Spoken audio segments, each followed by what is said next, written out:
Welcome back, everyone, to the deep dive. This time, we're going to be taking a look at Malediction, Oh, a yeah. tabletop game, but not your typical board game. Right. It's got miniatures and cards all set in this dark fantasy world. Yeah, and you can 3D print the miniatures.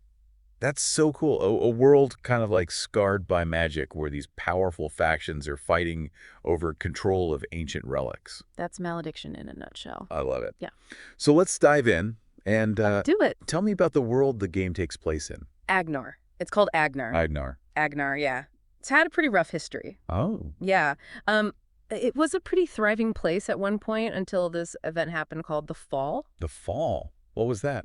The Fall is basically like the foundation myth for the whole world. It created what they call the Malediction, this pulsing wound of like chaotic magic that's kind of like eating away at reality itself. Oh, why? Yeah, it's pretty intense. And for 1,000 years, these four great powers have been keeping this tense peace, each using their own magic that reflects their unique ideologies. But here's where things get really interesting. The malediction's starting to recede. Oh. Yeah, and it's revealing all these powerful relics from before the fall. So it's like a treasure hunt with like world-ending stakes. Exactly. Each faction wants to get their hands on these relics, and they all have different motivations, as diverse as their magic traditions are. Right. The rulebook even suggests that some of the relics could heal the malediction, That's interesting. but others could make it even worse. So it's like a recipe for hope and disaster. Exactly. I'm hooked. How is the game actually played? I imagine it's on a table with those cool 3D printed models. Yes. But where do the cards come in? Okay, so picture this. You're a seeker, a champion leading your warband into the malediction, Okay. trying to claim those relics for your faction, and your deck of cards represents everything from your units and their abilities to spells you can cast and items you can equip. Okay. And the miniatures bring those cards to life on the battlefield, and they clash in this really strategic back and forth attack and counterattack. So the cards are like my tactical toolbox. I use them to like outmaneuver my opponent, achieve my goals. Exactly. But with all these factions and relics, things could get pretty chaotic, right? That's where mastery comes in. It's not just about brute force and malediction, it's about strategic control. So you gain mastery by defeating enemies, and most importantly by claiming relics, and the first player to a certain mastery threshold wins the game. Okay. Think of it like the king in chess. You might have all the pieces, Right. but if the king falls, you lose. Got it. So it's a race to gather mastery, and those relics are the keys to victory. You got it. Okay. Okay. Let's talk more about the cards. Are they like spells in a fantasy RPG? Yeah, they are, but with a bit of a twist. Oh. In Malediction, the cards don't just represent actions, they can actually modify the core rules of the game. Really? Yeah, so some cards let you move units in unconventional ways, while others bend the fabric of reality, disrupting your opponent's plans and creating like these unexpected opportunities. Wait, the cards can bend the rules? So it's not just about following instructions. It's about finding these creative ways to exploit the system. Exactly. And that's where deck building becomes an art form. Wow. You're not just choosing powerful cards, you're crafting a strategy, a story, a symphony of interconnected elements that all work together to help you achieve your goals. I'm really intrigued by this. Mhm. Okay, but before we get too far into deck building, let's talk about the factions. They all sound really epic. Legion of the Fallen, Conclave of the Spheres. Are these just names, or do they affect how the game is played? Oh, they totally affect how the game is played. Holy. Each faction has a unique flavor, a playstyle, and card pool, so your choice of faction will dictate your strategy and tactics, and even how you experience the world of Agnar. Interesting. So it's like choosing a class in a video game. Exactly. Okay. So if I want to command a horde of undead warriors, I'd go with the Legion of the Fallen, right? Not quite. Oh. See, the Legion, while they might have fallen from grace, Yeah. they're actually all about discipline and order. So think Roman legionnaires, but with a dark fantasy twist. Okay. They're great at forming these unbreakable lines, controlling key points on the battlefield, and overwhelming their enemies with strategic precision. Ah, so it's not just about aesthetics. The factions actually dictate how you approach the game. Exactly. What about the Conclave of the Spheres? That name sounds really mystical. Well, they are. They are the masters of the malediction. They wield its chaotic energy to warp reality itself. Whoa. Yeah, think of them as powerful mages who can manipulate time and space and even the fabric of existence. Wow. They're not about brute force. They're about control, deception, and turning the battlefield into their own personal playground. Okay, so if I'm a player who loves flashy spells and like bending the rules, the Conclave is for me. Definitely. What about the Order of the Shattered Throne? That sounds a little ominous. It does, doesn't it? They're a really interesting group. They're devoted to restoring the world to its former glory-wielding holy magic and unwavering faith.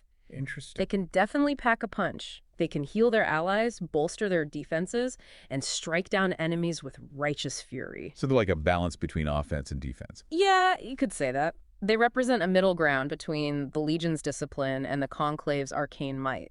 They believe that true power lies in balance, in harmonizing the physical and the spiritual. All right, and last but not least, the Primal Blood. Ah, yes, the Primal Blood. I sound, well, primal. They are primal. They're all about the raw power of nature, the untamed wild. Okay. They've got ferocious beasts, cunning hunters, and shamans who can call upon the spirits of nature to aid them in battle. Nice. Are all about speed, aggression, and just overwhelming their enemies with sheer ferocity. So if I want to hit fast and hit hard, the Primal Blood is my faction. Yes, they're the embodiment of untamed power, the wild card in the game of factions. Okay. But don't mistake their savagery for mindlessness, right? Right. They're definitely cunning strategists. They use their mobility and unpredictability to outmaneuver their opponents and strike at their weakest points. Wow. 4 distinct factions, each with their own unique playstyle and flavor. And to make things even more interesting, the rulebook mentioned dual faction seekers. Yes. So you can combine the strengths of 2 factions, like imagine a Legion commander wielding Conclave magic, or a Primal Blood shaman leading a charge of Shattered Throne Knights. The possibilities are endless. That's one of the things that makes Malediction so replayable. Absolutely. You can constantly experiment with different faction combos and deck-building strategies and playstyles. Right, exactly. It's a game that encourages creativity and rewards those who think outside the box. It does. Okay, this is blowing my mind. We've got these factions, these rule-bending cards, and this whole world steeped in lore. Yeah. But where does the actual fighting take place? I assume it's not just on a blank table. No, of course not. Okay, good.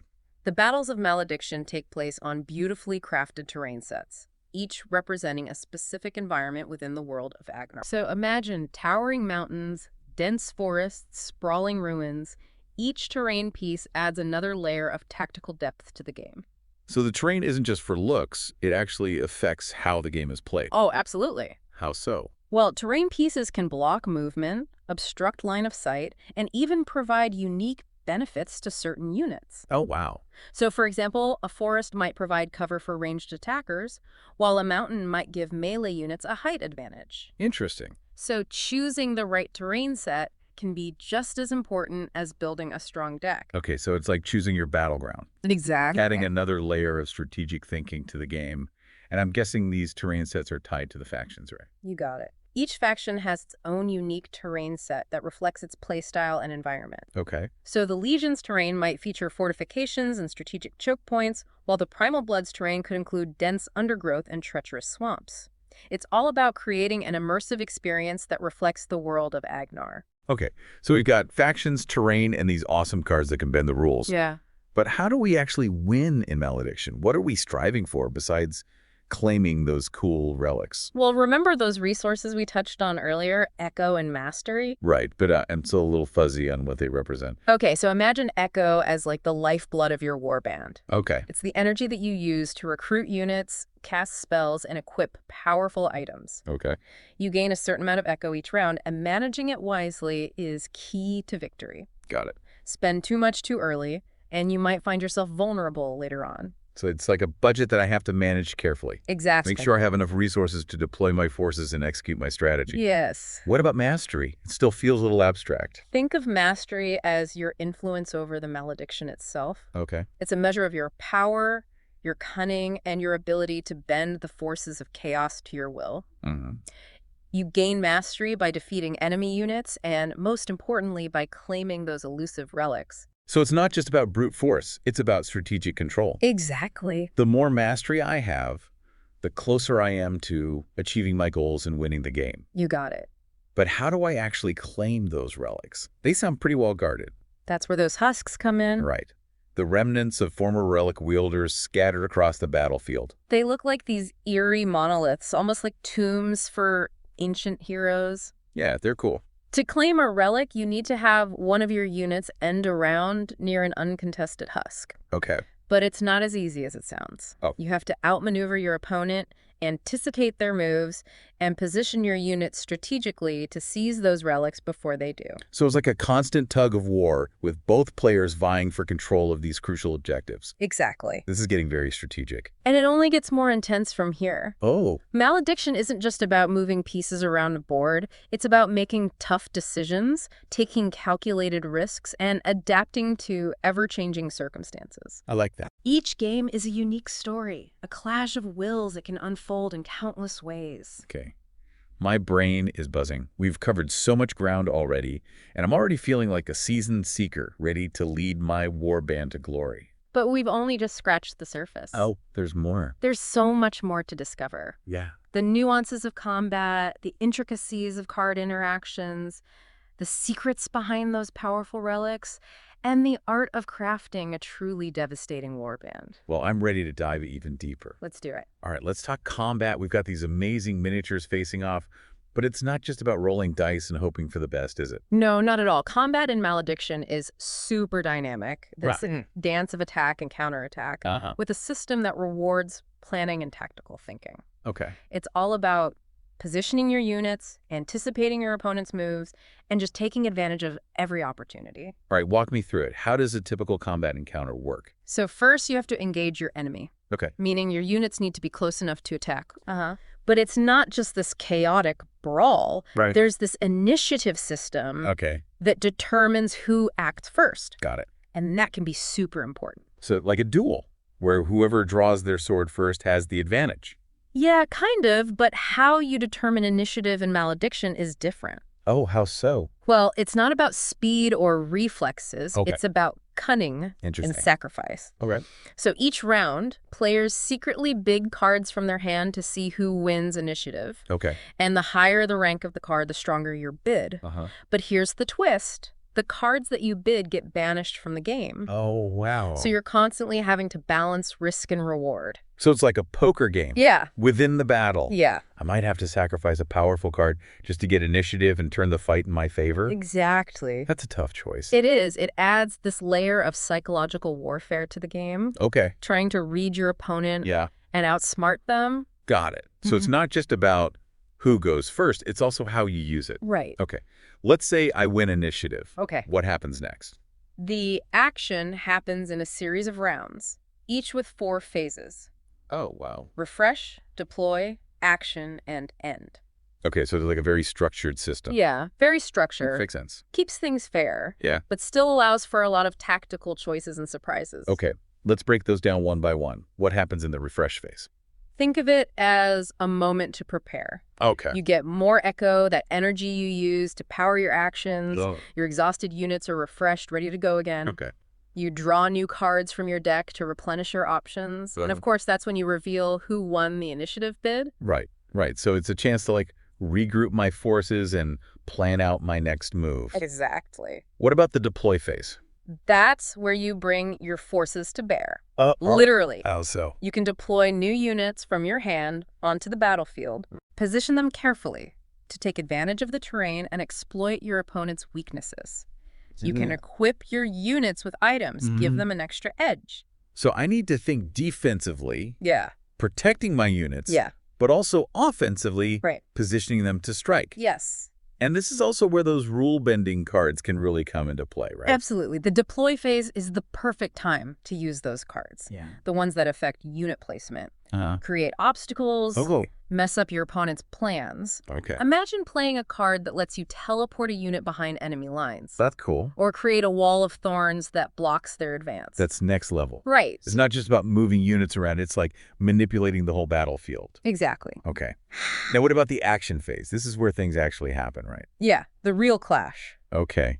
So players alternate activating their units, moving, attacking, charging into combat, or even using those special actions, like shifting positions without getting counterattacked. Right. Okay. Each unit has a limited number of action points each round. Makes sense. So you gotta choose your actions wisely. So it's like my units have a limited amount of energy to do certain things. Yeah. Do I move them? Attack? Do something special? Yep. It's like a mini puzzle within the battle. Exactly. And each decision has consequences. Right. Do you charge recklessly into combat and risk a counterattack? Yeah. Or maneuver carefully to flank your opponent? Right. The choices you make here can win or lose you the battle. Okay. Let's talk about the action types. Yeah. We've talked about movement and attack, but what about charge and shift? Oh, yeah. Those are interesting. Yeah, tell me more. So a charge action lets a unit move twice its normal speed Row. and then do a melee attack. That's cool. It's great for closing the distance quickly, Okay. catching your opponent off guard, but it can be dangerous. Right, because of line of sight, right. Yeah. For a charge action, your unit has to have a clear line of sight to its target for the whole move. Okay. Any obstacles, like terrain or other units, can mess that up Right. and leave your unit vulnerable. So I can't just blindly charge across the board? No. I got to think about it. And the terrain and where everyone is. Exactly. You have to plan your charges out, anticipate how your opponent might react. It's like a big puzzle. It is. Okay. And what about shift? Shift lets a unit move without provoking a counterattack. So I can reposition them without worrying about getting hit back. Yep. That's handy. It is. But, like everything in Malediction, there's a trade-off. Oh, what is it? Shift costs 2 action points. Okay. Regular movement only costs 1. So it's a trade-off. Yes. Safety versus efficiency. Exactly. You might use shift to protect a valuable unit. Right. Or to move them somewhere important without risking a counterattack. Okay, that makes sense. And that's just the beginning. Really? Combat in Malediction has so much depth. There's more. The rulebook talks about retaliation attacks, forced movement effects, Yeah. even the ability to roll back actions in certain situations. Rollback actions. Yeah. Now I'm interested. Tell me more about that. Okay, so it's this cool mechanic Okay. that makes the game more flexible. Okay. You can take back an action as long as you haven't learned anything new from your opponent, Oh, interesting. like taking back a move in chess before your opponent has made their move. So if I move a unit and then I'm like, wait, that was a mistake? I can undo it. Yeah, as long as your opponent hasn't reacted in any way. That's cool. But once they take an action or reveal information like a die roll, Right. then you're stuck with your previous action. Okay. So it prevents players from like cheating Exactly. or also lets them adjust their plans a little bit. Yeah, it's clever. I like that. Yeah. It makes the game feel more human, you know? Yeah. Like we make mistakes, Right. but it also keeps things fair. Absolutely. That attention to DCA, Yes. that Yeah. balance is really cool. It's all over Malediction's rules. It's awesome. It sounds like Yeah. combat is just as much about psychology and mind games as it is about tactics. It is. But we can't forget about the relics. We know they grant mastery. Yeah. They make your abilities better.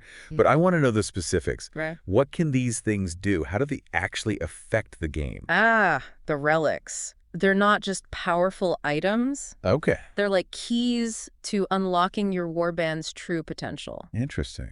Remember, each relic card has a text box that explains its effects. Right. And those effects can be game-changing. So it's not just like they give you a stat boost or something. No, they can completely alter the battle. Wow. Some might enhance a unit's strength or speed. Okay. Others might give them special abilities, Like what? teleporting, Whoa. summoning reinforcements, Cool. even messing with time. Okay, now we're talking. The stakes just got higher. Yeah. It's not just about beating my opponent's dudes. It's about getting those relics. Yes. Using their power to win. Imagine you're facing an opponent and they get a relic that makes their seeker invulnerable for a turn. Uh-oh. And suddenly your whole plan is ruined. Oh, no. You have to scramble to come up with something new. Wow. So they add a level of unpredictability to the game. They do. You never know what your opponent's going to do. Exactly. And there's so many different relics. Yeah. No 2 games are ever the same. So some relics focus on offense, some on defense, some give you new options. You got it. It's like each one adds a new puzzle to the game. It is. Now, I understand why this game is so interesting. Uh-huh. It's always making you think and adapt. Exactly. And don't forget, the relics are tied to the lore. Oh, right. Each one has a backstory and special powers. So it's like, I'm not just giving my guys items. No. I'm giving them artifacts of ancient power. Exactly. Imagine using a sword once carried by a legendary hero, That's cool. or a mask that gives you the wisdom of an ancient oracle but might also drive you mad? Oh, that's awesome. So this is getting really interesting. It's not just about stats. It's about history. Yeah. It's about my seeker's personality. Yes. It's awesome. That's what makes Malediction so great. It rewards both strategy and role-playing. Yeah, I like that. You can focus on outsmarting your opponent, or you can get into the lore and make up stories about your seekers. Right. And the relics they use. So there's something for everyone. Yeah. Whether you're a hardcore strategist or just a casual gamer who likes a good story. Exactly. Let's talk more about the practical stuff. Okay. The rulebook mentioned different game modes and battlefield sizes. Yeah. Malediction is designed to be flexible, to fit different players and time constraints. Yeah. There are 3 main battlefield sizes: Strife, Havoc, and Maelstrom. Okay, those sound pretty intense. What's the difference between them? So Strife is the smallest battlefield. Okay. It's ideal for quick games or new players. Makes sense. It's a more focused combat experience where every decision matters. Okay. Then you have Havoc, the standard size. Okay. It balances strategic maneuvering and tactical combat. Got it. A good middle ground for players who want a challenge, but not too much. Yeah. And then there's Maelstrom. Maelstrom. That sounds epic. It is. It's the largest. Is that- For people who want to go all out. Okay, what kind of games would you play on Maelstrom? Maelstrom is perfect for big team battles. Oh. Where multiple players clash in this huge strategic showdown. Wow. You get alliances forming and breaking flanking maneuvers that cover the whole battlefield. Okay. And these colossal units clashing in a symphony of destruction. Okay, that sounds amazing. Yeah. And I'm guessing you can customize it even further, like Yeah. by choosing different terrain sets to make unique battlefields. Exactly. You can mix and match terrain pieces from different factions. Oh, cool. Create hybrid battlefields But- that offer unique challenges and opportunities. So it's about making it your own. Yeah. Tailoring it to how you like to play. And speaking of customizing the rulebook, also mention team battles. How does that work? Team battles take strategy and coordination to a whole new level. Okay. You work together with a teammate, sharing resources, Okay. coordinating your attacks, combining powers Okay. to beat your opponents. So it's not just about individual skill anymore. Right. It's about teamwork. It's about strategy. Exactly. And of course, those rule-bending cards can really shake things up. Yeah, I bet. Imagine playing a card that lets you swap places with a teammate's unit, Yeah. or combining powers for this mega attack. Oh, yeah. That'd be awesome. The possibilities. They're endless. This is incredible. Malediction is so much more than a tabletop game. It is. It's a world all its own, Right. with lore, strategy, and endless ways to customize and tell your own story. Yeah. I'm really into this. And we've only scratched the surface. There's still more. There's so much more. The nuances of deck building, the advanced tactics and strategies. But for now, I think we've covered a lot. We have. Let's take a moment to process, Yeah. and then when we come back, we can dive into those advanced concepts. Okay. The intricacies of card interactions, the strategic use of terrain, and the art of crafting a truly devastating warband. I can't wait. This deep dive has been awesome so far. I'm glad. I'm really excited to see where it goes next. Me too. Okay, my brain is still buzzing from everything we've learned about Malediction. I bet. We've got the world, the factions, combat. Yeah. Now I'm ready for the real deep stuff, strategy. Let's do it. Malediction is a game that rewards the players who really dig in. Yeah. The ones who master deck building, understand how all the pieces fit together. Right. The cards, the terrain, the tactics. Yeah, it's like chess, but way more chaotic. Exactly. So let's start with deck building. Okay. We know each faction has its own set of cards. Right. And we can even mix factions with those dual faction seekers. Right. But where do we even begin? Yeah, there's so many options. It's kind of overwhelming. It can be, yeah. So how do we start? Well, the key is to start with a vision. A vision. Yeah, like what kind of seeker do you want to be? Okay. What's your play style? Right. Aggressive, Okay. sneaky, Uh-huh. balanced. Yeah.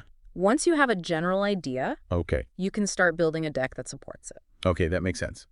Let's say I want to play as a Legion commander, the kind who's known for unbreakable defense Okay, I like it. and brilliant strategies. Classic Legion. What kind of cards would I want? Well, for a Legion deck focused on defense, Uh-huh. you'll want cards that make your units tougher, Okay. create obstacles for your opponent, Right. and control the flow of the battle. Got it. Look for units with high defense, Okay. abilities that give them armor Uh-huh. or let them heal, Okay. and spells that can create barriers or slow down enemies. So it's not just about picking the strongest units. It's about picking ones that work well together. Exactly, synergy. Right. And support my overall game plan. Yep. What about control cards? Oh, yeah. What should I look for there? Well, control in Malediction can be a lot of things. Okay. You can control enemy movement with cards that push, pull, or trap them. Uh-huh. You can control the pace of the game, Okay. slowing down your opponent or messing up their plans. Right. You can even control the terrain itself. Really? Oh, yeah. Cards that change the battlefield, That's cool. creating good positions for your units. Wow, there's a lot to consider. It's like a really complex game of chess. It is. Every move has consequences. Let's get back to those rule-bending cards. Ah, yes. Those are fun. How do they fit into a good deck? They're what make Malediction so unpredictable and exciting. Yeah. They can turn the tide of battle, Uh-huh. but you need to understand the game really well to use them, right? So not for beginners then? Not necessarily. Beginners can still have fun with them. Okay. But to master them, Yeah. you got to know the game inside and out. You need to know how they work with the other mechanics, Right. how to combine them for powerful combos, Uh-huh. and how to use them against your opponent's weaknesses. Okay, give me an example. What's a rule-bending card a Legion player might use? Okay, imagine a card that redirects an enemy attack Oh, that's cool. to a different target. Right. You could protect your own unit Right. or make your opponent attack their own guys. That's devious. They I like it. So they add a psychological element to the game? do. You got to really think about your opponent. Yeah, outsmart them. Okay, what about relics? How do those fit into deck building? That's a good question. Yeah. It's not essential to build your deck around a specific relic, but it's a good strategy. Yeah. Knowing which relics are in the game can help you make good card choices. So, like, if I know there's a relic that lets units fly, Yeah, I might want more ranged attackers. exactly. So they can use that mobility. Or if there's a relic that makes healing better, Uh-huh. I might want more support units. Exactly. It's all about planning ahead, Right. adapting, Uh-huh. and making sure your deck can handle different situations. This is getting really deep. Deck building is a whole art in Malediction. It's like a mix of creativity, planning, and knowing how the game works. And the best part is, there's no one right way to do it. Oh, that's cool. You can experiment, Yeah. try different things, find what works for you. I like that freedom. That's what makes it so replayable and fascinating. Okay, my head is spinning. Deck building is deep, but let's not forget the battlefield itself. Ah, yes, the terrain. We talked about how it can block movement and sight lines, Mm-hmm. but how can I use it strategically? Terrain is like another part of your deck. Okay. Another tool you can use. Okay. You can use it to make choke points, Okay. funnel enemies into traps. Right. You can use it to protect your ranged units Mm-hmm. so they can shoot without getting hit. Okay. You can even use it to flank your opponent. So it's not just random placement. Yeah. You got to think about how the terrain helps your strategy. Exactly. And remember, each terrain piece is unique. Right. Some work better with certain units or factions. Okay. A forest might be good for Primal Blood. Makes sense. A mountain might be good for Legion.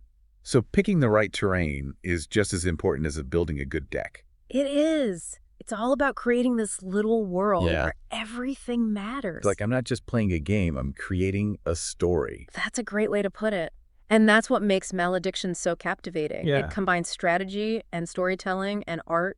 It really does. It's a truly immersive experience. Now I get why so many people love it. It's more than just a game. Yeah. It's a place to be creative, a world of possibilities. It's a journey into darkness. And back again. I like that. It challenges you to think, to embrace the chaos, Mm-hmm. and find your own way to win. It rewards the players who dig deep Yeah, and master it. exactly. Well, I'm feeling inspired. That's the spirit. I'm ready to build my army, my deck, and conquer Malediction. Go forth, Seeker.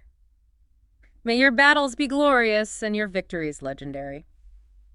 That's it for this deep dive into Malediction. We hope you enjoyed it. We did. And we hope you'll check out the game yourself. It's awesome. Until next time, keep rolling those dice and let your imagination run wild.